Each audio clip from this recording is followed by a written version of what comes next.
ओम वसुदेव सुतम देवम कंस चाणूरमर्दनम देवकी परमानंदनम कृष्णम वंदे जगत गुरु।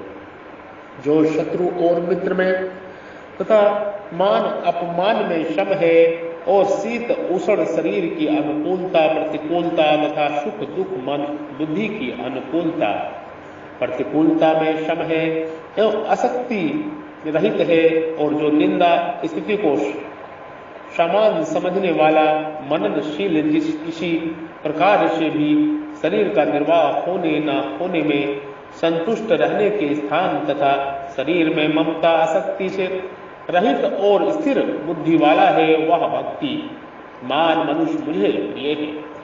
प्रभु जीव से कह रहे हैं सम शत्रुचा मित्रेचा।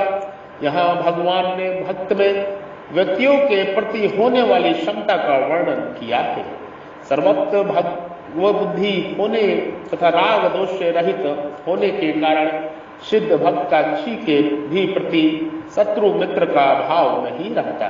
लोग ही उसके व्यवहार में अपने स्वभाव के अनुसार अनुकूलता या प्रतिकूलता को देखकर उसमें मित्रता या शत्रुता का आरोप कर लेते हैं।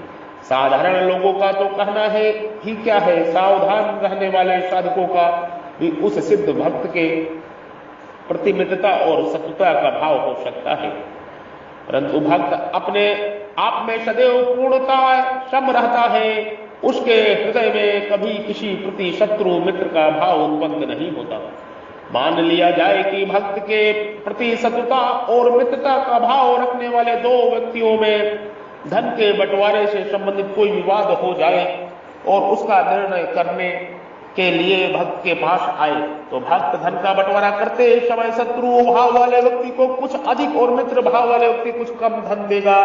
यद्यपि भक्त के इस निर्णय व्यवहार में विषमता दिखती है, तथापि शत्रु भाव वाले व्यक्ति को इस निर्णय में समता दिखाई देगी कि इसने पक्षपात रहित बंटवारा किया है। तथा भक्त के इस निर्णय में विषमता पक्षपात दिखने पर भी वास्तव में यह समता को उत्पन्न करने वाला होने से समता ही कहलाएगी। उपयुक्त पदों में यह भी सिद्ध होता है कि सिद्ध भक्त के साथ भी लोग अपने भाव के अनुसार शत्रुता मित्रता का व्यवहार करते हैं और उसके व्यवहार से अपने को उसका शत्रु मित्र मान लेते हैं। इसलिए उसे यहाँ शत्रु मित्र से रहित न रहकर शत्रु मित्र में सम कहा गया है। सिद्ध भक्त शत्रु और मित्र में सम होता है। तथा मनोपमानयो मान अपमान प्रकृत क्रिया है जो शरीर के प्रति होती है। भक्त की अपने कहलाने वाले शरीर में ना तो अहंता होती है न ममता, इसलिए शरीर का मान अपमान होने पर भी भक्त के अंतकरण में कोई विकार हर्ष शोक पैदा नहीं होता। वह नित्य निरंतर क्षमता में स्थित रहता है। शीतोष्ण सुखदम खेशुषमः, इन पदों में दो स्थानों पर सिद्ध भक्त की क्षमता बताई गई है। शीत उषा में क्षमता अर्थात इंद्रियों का अपने अपने विषयों में संयोग होने पर अंतकरण में कोई विकार न होना। सुख दुख क्षमता अर्थात धनादि पदार्थों की प्राप्ति या पराप्ति होने पर अंतकरण में कोई विकार न होना। शीतोष्ण शब्द का अर्थ सर्दी गर्मी होता है। सर्दी गर्मी तब इंद्रिय के विषय है। भक्त केवल त्याग इंद्रिय के विषय में ही सम रहता है, ऐसी बात नहीं है। वह तो समस्त इंद्रियों के विषयों में सम रहता है। अतः यह शीतोष्ण शब्द समस्त इंद्रियों का विषयों का वाचक है। प्रत्येक इंद्रिय का अपने अपने विषयों के साथ संयोग होने पर भक्त को उन अनुकूल या प्रतिकूल विषयों का ज्ञान तो होता है, पर उसके अंतकरण में हर्ष शोकादि विकार नहीं होता। वह सदा सम रहता है।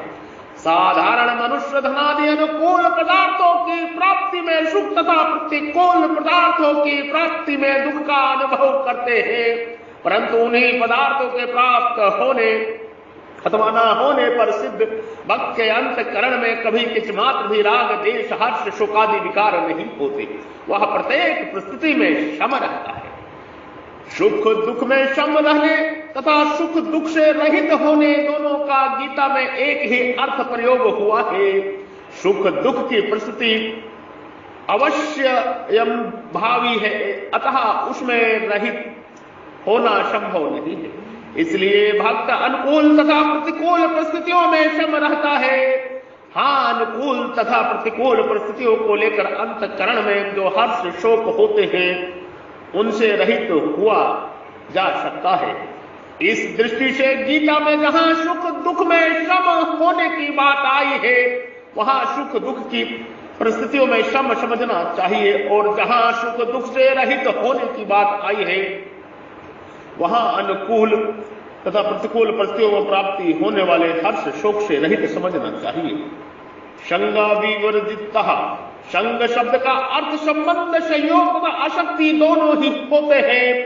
मनुष्य के लिए यह संभव नहीं है कि वह स्वरूप से सब पदार्थों का संग अर्थात संबंध छोड़ सके, क्योंकि जब तक मनुष्य जीवित रहता है तब तक शरीर मन बुद्धि इंद्रिया उसके साथ रहती ही है। हाँ, शरीर से भिन्न भिन्न पदार्थों का त्याग स्वरूप से किया जा सकता है। जैसे किसी व्यक्ति ने स्वरूप से प्राणी पदार्थों का संग छोड़ दिया, पर उसके अंतकरण में अगर उसके प्रति किंच मात्र भी आसक्ति बनी हुई है, तो उन प्राणी पदार्थों से दूर होते हुए भी वास्तव में उसका उनसे संबंध बना हुआ ही है।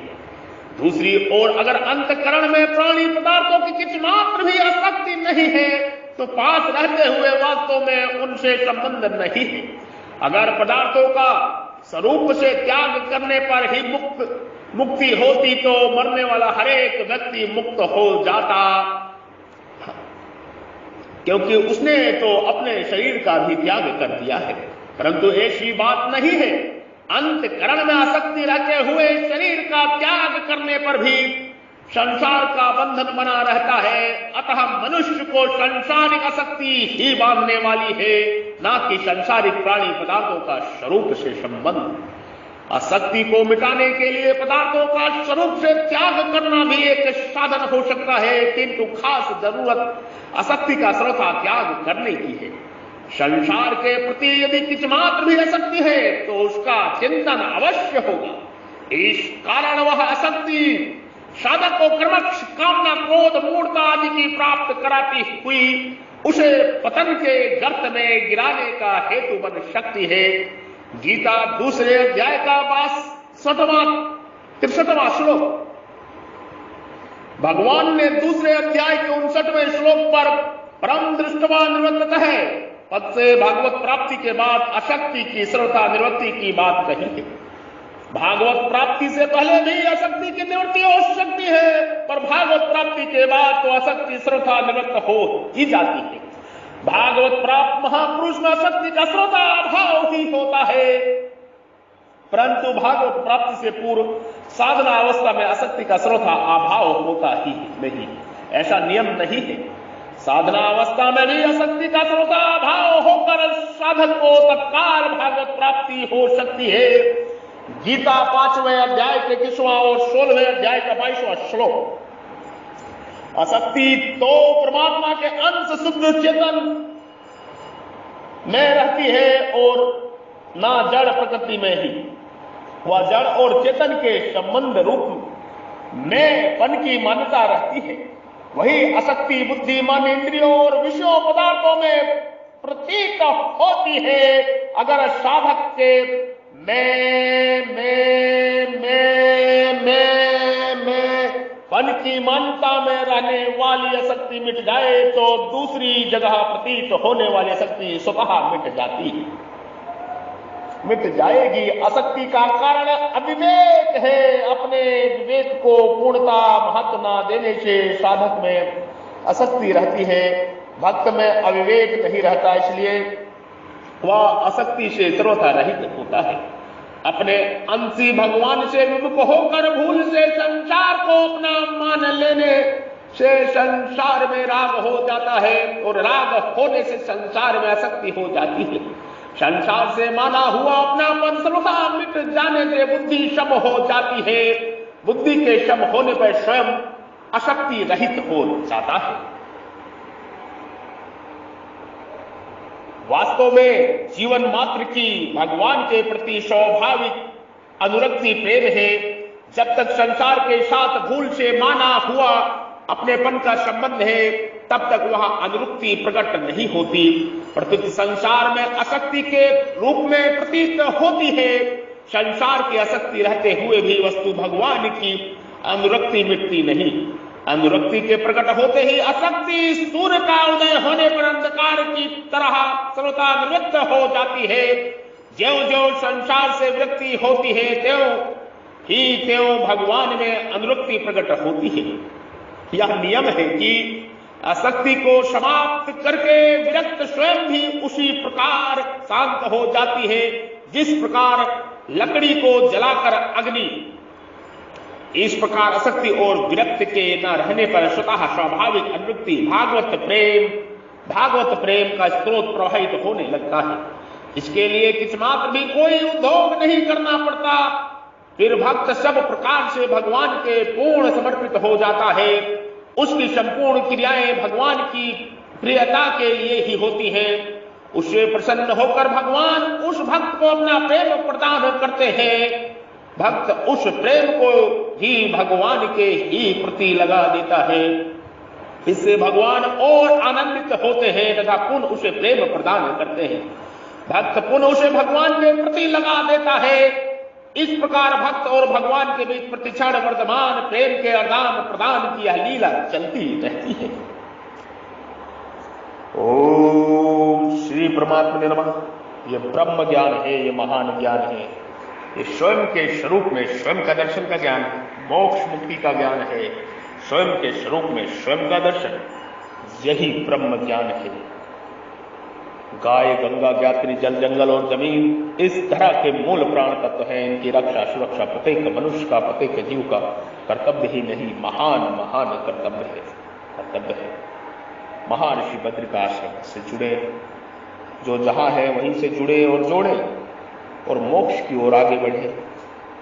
परम तत्व का ज्ञान प्राप्त करें जो ब्रह्म ज्ञान है, और स्वयं के स्वरूप में स्वयं का दर्शन करें। संपर्क नंबर है 9811179477। आपके हृदय रूपी मंदिर में विराजमान परब्रह्म परमेश्वर ईश्वर को प्रणाम करते हैं, नमस्कार करते हैं। कृपया हमारा प्रणाम नमस्कार स्वीकार करें, जो ब्रह्म आपके हृदय रूपी मंदिर में प्रकाश स्वरूप में विराजमान है। हम ब्रह्म ऋषि महर्षि बद्री विशाल योगी श्री अवध के संत आपको ब्रह्म ज्ञान का उपदेश कर रहे थे। इस ज्ञान को बार बार सुने, शेयर करें, ताकि लाखों लोग प्रभावित हो और सभी मोक्ष मुक्ति की ओर आगे बढ़े। लोक हित का ज्ञान है, ये परोपकार परमार्थ का है, जन कल्याण का ज्ञान है, ये ब्रह्म ज्ञान है। जय श्री राम, जय सनातन धर्म, जय गौ माता।